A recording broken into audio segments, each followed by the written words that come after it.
So a week ago, I had to take my wife to the emergency room. We have a lovely new hospital here, about 3 exits down from our home.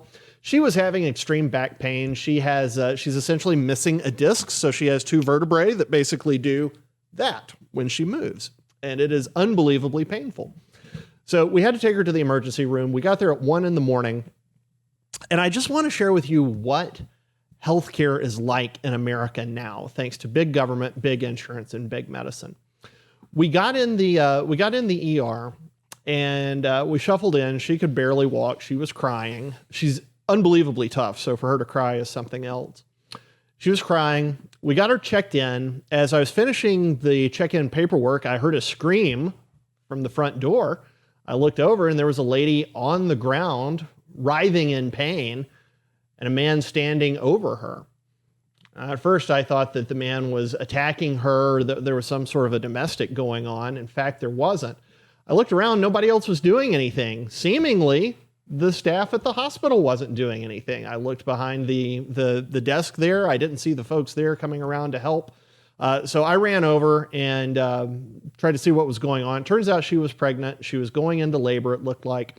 And nobody was helping her. Her husband was trying to get her into a wheelchair. He couldn't do it by himself. I helped him, lifted up her legs. We got her in the chair and we got them to the front desk. She waited at the front desk moaning in pain while reception didn't seem really to do much of anything. They called a nurse. There were no attempts to comfort her. They didn't try to give her anything to soothe the pain, either psychologically or physically. A nurse came out, asked her a couple of perfunctory questions, and then stood there nonplussed.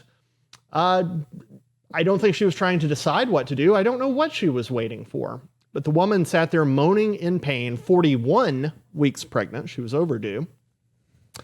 Eventually, the nurse said, well, yes, we are going to take her back. They rolled her back there and I didn't see her again. But it stunned me that no one jumped up to help the woman except me. So I go back to check on my wife. About 2 hours later, we've been sitting in the waiting room 2 hours from 1 a.m. till 3 a.m. They've told us multiple times they're doing the best they can. They don't have beds, and that they're triaging people in order of the importance, in order of the severity of their injuries. That was belied, however, when they took there were 3 other people in the emergency room with us. They took a man back who he was in a wheelchair. He was a young fellow, looked like he was 17 or 18. He had been cutting up with people and during his wait, spinning around in his wheelchair to pass the time while my wife stood in excruciating pain, crying off to the side. They took the fella in the wheelchair back before they did her, despite saying they were triaging according to the severity of the injury. Eventually, we got her to the back. I think it took about 2.5 hours. So 2.5 hours of her standing there in extreme pain. We got her to the back. We got her on the bed. The nurse came in, took her pulse, took her heart rate. The doctor came in. The doctor said, all right, you have back problems. We'll give you this medicine, this medicine, and this medicine. The nurse came back in, gave her 3 shots, and within about 10 or 15 minutes, her pain was absolutely gone. We stayed in the room for another probably 45 minutes, waiting for the doctor and the nurse to finish up and billing to come through. Now, remember, they had told us earlier that she couldn't get back there because there weren't any beds. And there we were occupying a bed needlessly, really, for about 45 minutes. Here's what struck me, folks. You really don't know what you'll do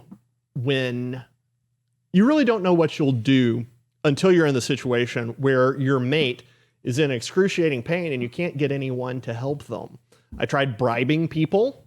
Nobody would take the bribe. Good for them, bad for me. But when we got back there, we saw how simple all of it was.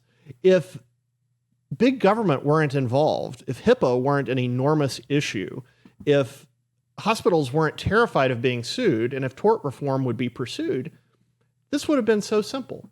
They could have had a nurse come out to the waiting room, take my wife's pulse, take her temperature, take her blood pressure, send the doctor out there. The doctor spent a grand total of about 10 minutes talking with us. The doctor could have talked with us out there for 10 minutes. They could have brought a portable curtain over, given my wife 3 shots, and we could have been out of there in 30 minutes. But they didn't. Instead, we got there at 1 a.m. We pulled back into our driveway at about 5:45 in the morning. That is not acceptable. That's not acceptable in America. That's not acceptable anywhere, not in any first world country. The amazing thing about this, they are going to turn around and charge us. If we were using insurance, they were going to turn around and charge us somewhere between $3,000 and $5,000. I know that because we've done this before with her back. However, if you don't have insurance, or if you say you don't have insurance, or if you use a Christian cost-sharing option like we do, they will reduce the price 84%. Consider that. That is an enormous markup that they make for people with insurance. If you want to know why your premiums are so high, that's one of the reasons. The medical system in America is so messed up. We went in just a couple of generations from having doctors who would make house calls, bring their bag, bring their tools, bring their drugs with them to help you, to a situation where you have a woman in excruciating level 10 pain, and they simply leave her in the waiting room for 2.5 hours, and really didn't seem to care. They lied to us about whether a nurse would come out and visit with her and try to talk with her.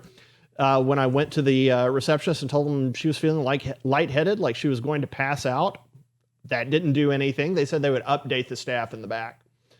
I just want to pass that story on and say it doesn't have to be this way. If you can get the government out of medicine, if you can get tort reform passed so that people can't sue doctors for the slightest error, for tiny, tiny things, then we could see the great advances in technology benefit us while still seeing an incredible number of patients much faster. They could have dealt with my wife in the waiting room, with a waiting room and a privacy curtain, and they could have done it in 30 minutes. But instead, we have all of this bureaucracy, and they end up charging essentially for 3 shots in a quick examination. They end up charging $4,000 or $5,000. That seems unreal to me, Tara. Yeah. Does it just seem disproportionate to you? I think it's just shocking. I mean, I fortunately don't have haven't the had words. to go. I literally don't have the words, and I fortunately haven't really had to go to the hospital that often. But it's like I think back to the one time I was in the hospital when I was in Mexico when I got my hand cut Mexican open. hospital. They got me back there fast. Like they got me pretty back there stat.